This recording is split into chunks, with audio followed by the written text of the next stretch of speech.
What if I told you every government in the world, including yours, is quietly rooting for its own money to lose value? Not by accident, not because they failed. That sounds wrong. But behind closed doors, a weaker currency is often exactly what governments want, because it solves problems most people never see and passes the cost on to everyone else. And once you see why, you can't unsee it.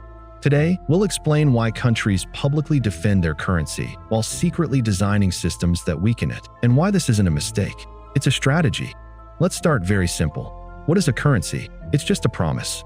A promise that this paper can buy real things. Food, energy, labor. And like any promise, it only works as long as people believe it. Now imagine a country that sells things to the world. Cars, phones, shoes. If its currency is strong, foreign buyers need more of their own money to buy those goods. So they buy less. Sales slow. Factories feel pressure. Jobs suddenly don't feel so safe. But if the currency is weak, suddenly, everything looks cheaper to outsiders. Exports go up. Factories stay busy. Jobs feel safer, at least for now. So already, a weak currency doesn't look like a disaster. It looks like a solution. Now zoom out. Governments care about three things above all else: jobs, growth, stability. A strong currency rewards savers, but a weak currency keeps the entire economic machine moving. And that's where the temptation begins. Here's where things get interesting. Governments can't just say, "We want weaker money." People would panic. Markets would react. Trust would break. So instead, they use tools. Quiet ones. Tool number one, low interest rates. Low rates make borrowing cheap. Money flows everywhere. Businesses borrow. People spend. But more money chasing the same goods means each unit of money buys a little less. Prices rise, slowly at first, almost politely. That's tool one. Tool number two, printing money. No drama. No announcements. No headlines that say your money is worth less. Just more supply. And when supply goes up, value goes down. Governments don't call this weakening. They call it stimulus. Tool number three, talking. Yes, talking.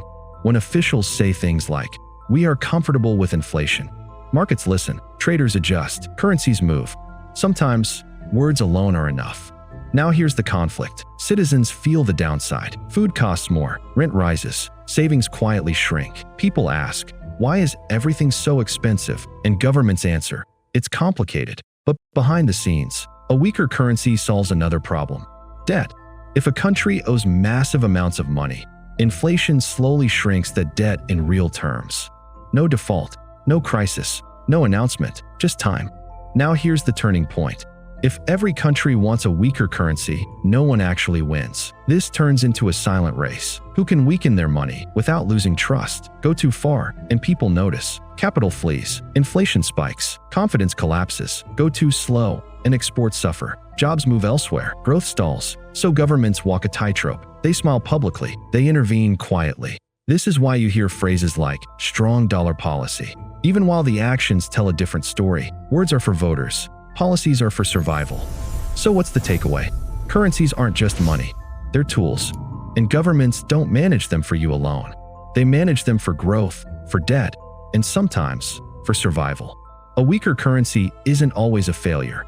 It's often the plan. Once you understand that, the world starts to look different.